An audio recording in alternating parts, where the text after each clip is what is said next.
Buying land in 2025 and 2026 looks like a golden opportunity. Prices have corrected. Inventory is up. The dream of owning your own piece of America feels within reach. But behind every bargain listing, there are landmines that can cost you six figures or turn your property into an unsellable nightmare. The market has transformed in ways most buyers don't understand. Insurance carriers are abandoning entire states. FEMA is redrawing flood maps overnight. And climate risk has become the #1 factor separating solid investments from financial disasters.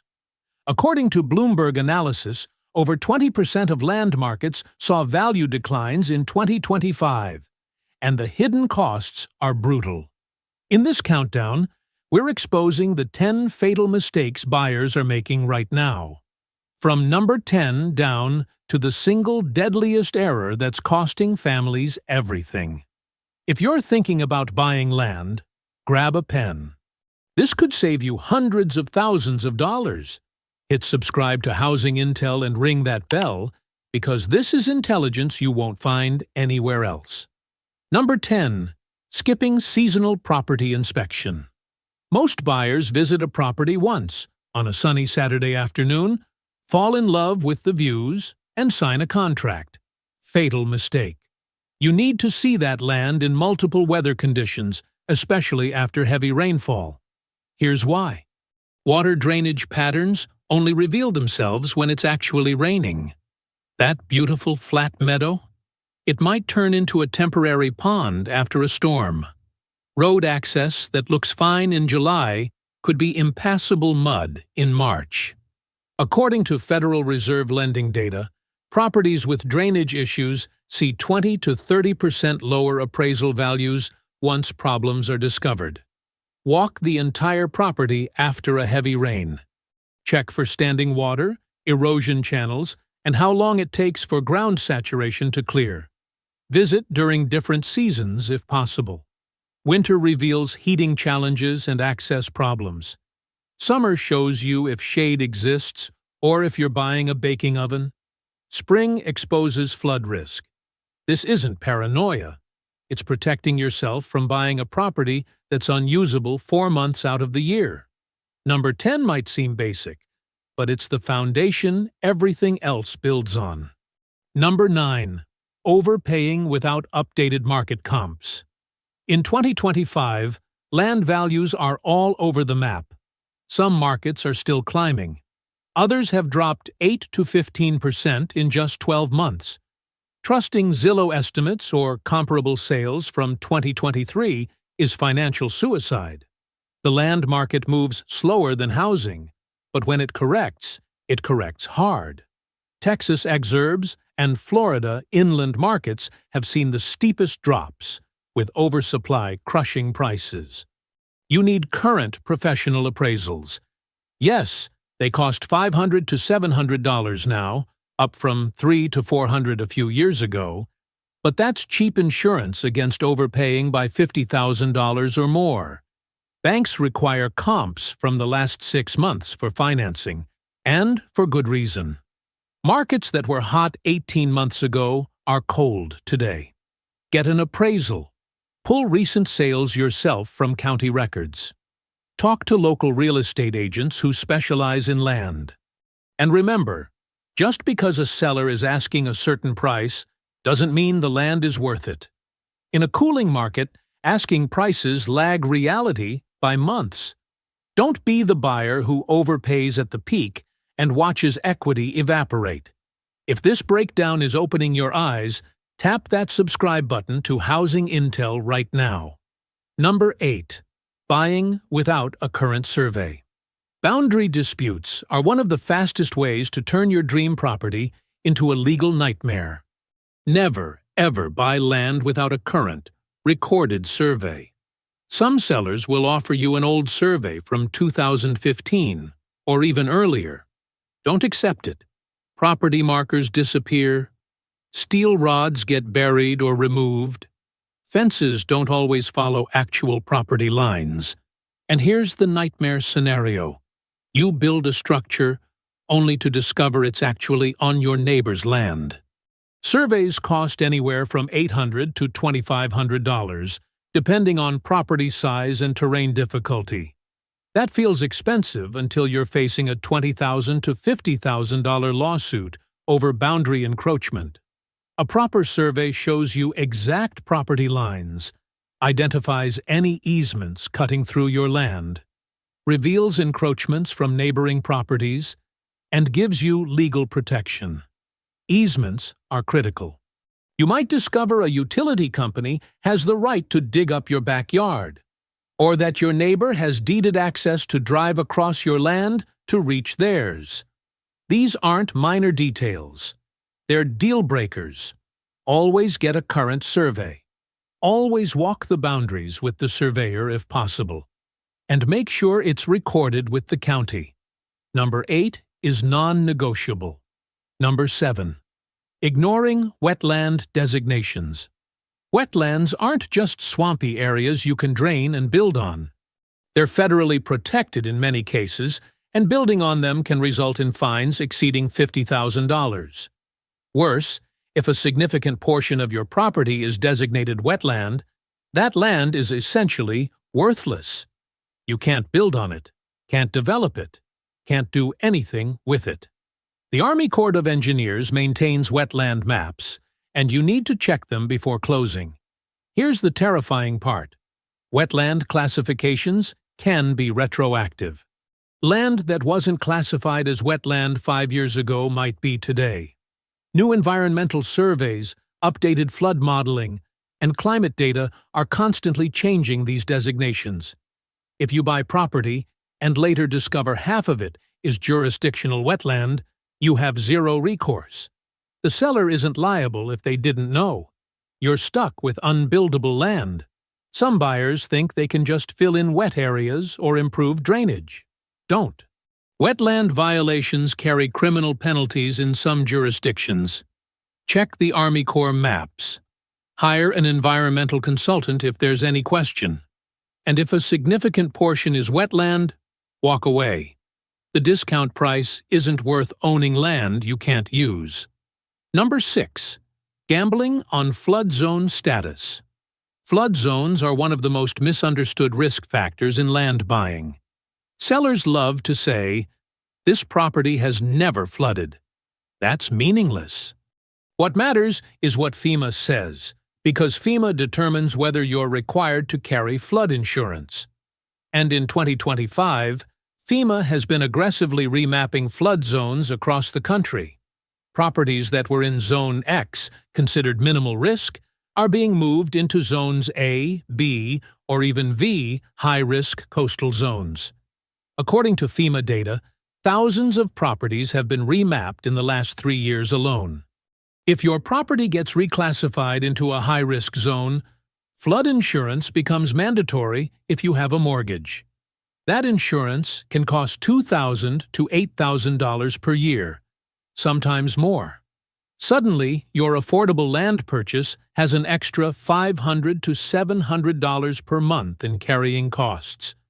Worse, some lenders won't finance properties in certain flood zones at all. You might not even be able to get a mortgage. Check the current FEMA flood maps. Get a flood elevation certificate, which costs around $200 to $400 and tells you exactly where your land sits relative to flood risk. And if you're in or near a flood zone, factor in the insurance costs before you buy. Flood risk isn't going away. It's getting worse, and it's killing property values in vulnerable areas. Number 5. Not reading deed restrictions. Deed restrictions, also called restrictive covenants, are the hidden rules that govern what you can and cannot do with your land. And they can be deal killers. Some buyers don't even know to ask about them until after closing. Fatal mistake. Deed restrictions might require a minimum home size. $400,000 minimum construction costs aren't uncommon in some developments. They might prohibit manufactured homes entirely. They might ban certain agricultural uses, like raising chickens or pigs. They might restrict short-term rentals, killing your Airbnb dreams. They might require HOA membership with fees of $300 to $1,000 per month. All of this is legally binding, recorded with the county, and enforceable by neighbors or HOA boards. You can find deed restrictions at your county register of deeds office. They're public record. Read every word before you sign a purchase agreement. If the restrictions make your intended use impossible, walk away. Some buyers think they can just ignore restrictions or fight them later. You can't. Violating deed restrictions can result in lawsuits, forced removal of structures, and fines. Number 5 has destroyed more land development dreams than almost anything else on this list. Number 4. Skipping the perk test. If your property isn't connected to city sewer, you need a septic system. And whether your land can support a septic system depends on one thing: the perk test. PERC is short for percolation. It measures how quickly water drains through the soil. If your soil doesn't perk, you can't install a traditional septic system. And in some counties, that means you can't build at all. Clay soil, high water tables, and rocky substrates all cause PERC test failures. When soil won't perk, your options get expensive fast. You might be able to install an alternative system, a mound system or aerobic treatment unit, but those cost $25,000 to $40,000 more than a traditional septic setup. Some counties don't allow alternative systems at all, which means you just bought unbuildable land. The PERC test itself costs $300 to $800 depending on your location. Do it during the purchase contingency period. If the land doesn't perk and you can't afford or aren't allowed to install an alternative system, you need to walk away. Don't gamble on this. Some sellers price land cheaply because they already know it won't perk. If a deal seems too good to be true and there's no sewer connection, that's your red flag. Number 4 is where bargain land purchases turn into total losses. Number 3. Underestimating water access costs. Everyone assumes you can just drill a well and problem solved. Not in 2025. Well, drilling costs have exploded, and in some regions, water availability itself is becoming a crisis. If you're in an area with rocky terrain, like Appalachia or parts of the Southwest, drilling through rock to hit water can cost $25,000 to $40,000 or more. Depth matters. Hitting water at 100 feet is cheap. Hitting it at 500 feet is a financial disaster. In some parts of California's Central Valley and Arizona, the water table is dropping every year due to overextraction. You might drill today and hit water, but 20 years from now, that well could run dry.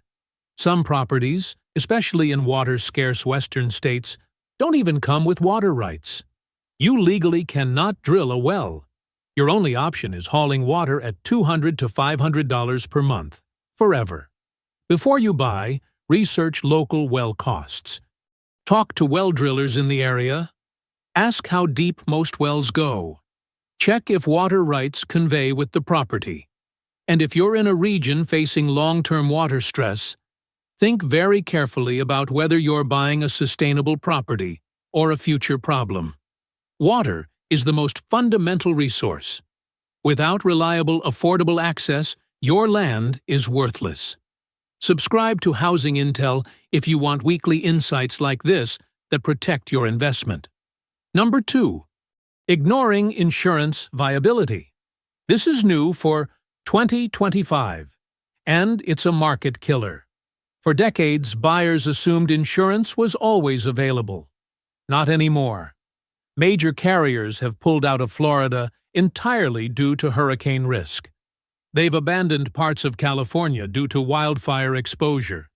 And the remaining insurers are either denying coverage in high-risk zones or charging premiums so high they make ownership economically impossible. We're talking $8,000 to $15,000 per year for homeowners insurance on properties in wildfire zones or flood-prone areas. That's $700 to $1,200 per month just for insurance. Add that to your mortgage and property taxes, and suddenly your affordable land purchase isn't affordable at all. Here's the nightmare scenario. You buy land, start building, and discover no insurer will cover the completed home. If you have a mortgage, the lender requires insurance. No insurance means no financing. You're forced to pay cash or walk away from your investment. Even if you own the land outright, an uninsurable property is an unsellable property. No future buyer can get a mortgage on it. Your equity is trapped. Before you buy, call insurance agents. Get quotes for coverage on the type of structure you plan to build. If you're in a wildfire zone, flood zone, or hurricane zone, ask if coverage is even available. If premiums are over $10,000 per year, factor that into your budget. And if no one will insure the property, don't buy it. Number 2 is eliminating entire regions from the buyable property map. Number 1. Ignoring long-term climate risk. This is the deadliest mistake of 2025, and the one most buyers completely overlook. You're not buying land just for today. You're buying it for the next 10, 20, 30 years. And climate risk is fundamentally reshaping which properties will hold value and which will become stranded assets. CoreLogic climate risk modeling shows that properties in extreme heat zones, like Phoenix and Las Vegas, are facing water scarcity that's not temporary. It's structural. The Colorado River is overallocated. Aquifers are depleting. Long-term, these regions may not be able to support current population levels, let alone growth. Coastal properties face sea level rise. Even if your land isn't flooded today, insurance costs and future building restrictions are baking in value destruction. Areas prone to wildfires, like California's interior and parts of Colorado, are seeing mass exodus. Infrastructure costs are skyrocketing as utilities bury power lines and governments harden roads. Property taxes are rising to cover these costs. And insurance, as we covered in number 2, is either unavailable or unaffordable. Climate risk isn't a political issue. It's a financial reality. Properties in vulnerable zones are losing value not because of hypothetical future damage, but because of current, measurable costs. When you're evaluating land, ask yourself, will this property be more valuable or less valuable in 20 years? If the answer is less valuable due to climate exposure, you're not making an investment. You're buying a depreciating asset. Number 1 is the factor that separates legacy wealth from financial ruin. Conclusion: 830 10 tredi do traul. 250 palavras. From number 10 down to number 1, the pattern is undeniable. The land market in 2025 is not the same market it was 5 years ago. New risks, systemic risks, have emerged. Insurance viability and climate vulnerability aren't minor considerations anymore. They're primary drivers of value. Skipping due diligence on any of these 10 factors can cost you hundreds of thousands of dollars. Ignoring multiple factors can destroy your financial future. But here's the thing. Armed with this knowledge, you have a massive advantage. You can avoid the disasters. You can identify properties that are genuinely solid. You can ask the right questions, demand the right inspections, and walk away from deals that look good on the surface but are landmines underneath. Knowledge is protection. And in a volatile market, it's the difference between building wealth and losing everything. So if this analysis opened your eyes, smash that like button right now. If you found this breakdown valuable, hit that subscribe button to Housing Intel and ring the bell for weekly data-driven real estate intelligence that cuts through the hype. Drop a comment below. Which mistake shocked you the most? Are you buying land in 2025, or are you waiting? Tell us your strategy.